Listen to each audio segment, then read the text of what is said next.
Halo sahabat rumah belajar, belum genap 5 tahun bangsa Indonesia baru saja menghirup udara kebebasan dari belenggu penjajah. Bangsa yang baru merdeka ini dikacaukan dengan gerakan yang mencerai-beraikan keutuhan bangsa yang dibangun dengan cucuran darah dan air mata. Lalu, peristiwa apa saja yang dapat mengancam disintegrasi bangsa atau keutuhan bangsa? Yuk kita simak video ini.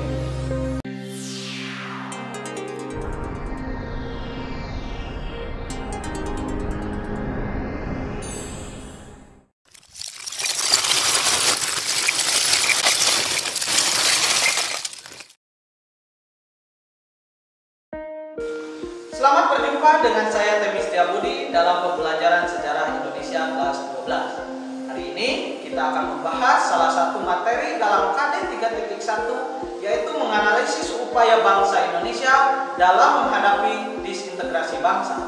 Sahabat rumah belajar, mulai dari tahun 1948 hingga tahun 1965, pemerintah Indonesia bersama rakyat masih sangat mencintai keutuhan NKRI, saling bahu-membahu untuk menumpas segala gerakan yang bersifat disintegrasi bangsa dan juga separatisme.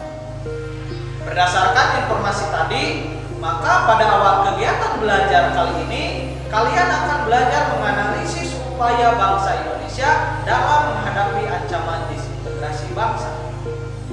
Sebelum membahas lebih mendalam ancaman disintegrasi bangsa tersebut, yuk kita identifikasi apa saja peristiwanya.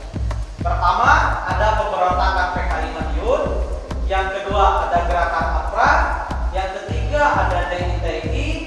Yang keempat, ada RRS. Yang kelima, ada Andi Ajis. Yang keenam, ada PRRI Permesta. Yang ketujuh, ada gerakan 30 September. Terakhir, ada permasalahan PMI. Dari hasil identifikasi peristiwa-peristiwa yang mengancam disintegrasi bangsa di atas, mari kita klasifikasikan satu persatu.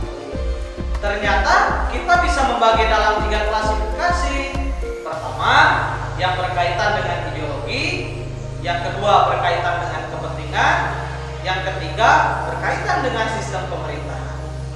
Yang berkaitan dengan ideologi yaitu pemberontakan PKI Madiun, gerakan DITI, gerakan 30 September.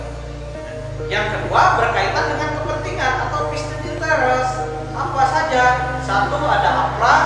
Kedua, ada RRS. Yang ketiga, peristiwa Andi Ajis. Terakhir, berkaitan dengan sistem pemerintahan, yaitu PRRI Permesta dan juga permasalahan BMO. Perlu kalian ketahui bahwa aliran politik besar yang terdapat di Indonesia setelah kemerdekaan, terutama setelah pemilu 1955, masih saling bersaing dengan ideologinya masing-masing.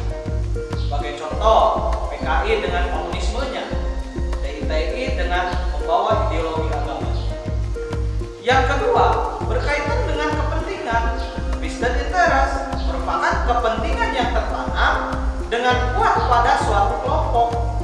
Kelompok ini biasanya berusaha mengontrol suatu sistem sosial atau kegiatan untuk kepentingan pribadi. Sebagai contoh, gerakan APRA di Bandung berhubungan dengan keberadaan pasukan Kenil atau tentara kerajaan di Hindia Belanda yang tidak mau menerima kedatangan tentara Indonesia di wilayah yang belum mereka kuasai, sehingga konflik pun terjadi. Ketiga, berkaitan dengan sistem pemerintahan. Biasanya ini berkaitan dengan ketidakpuasan beberapa daerah di wilayah Indonesia terhadap kebijakan pemerintahan pusat yang tidak adil. Sebagai contoh, di situ ada PRRI Permesta. Nah, sahabat belajar, dari penjelasan di atas sudah paham kan? Untuk lebih memahami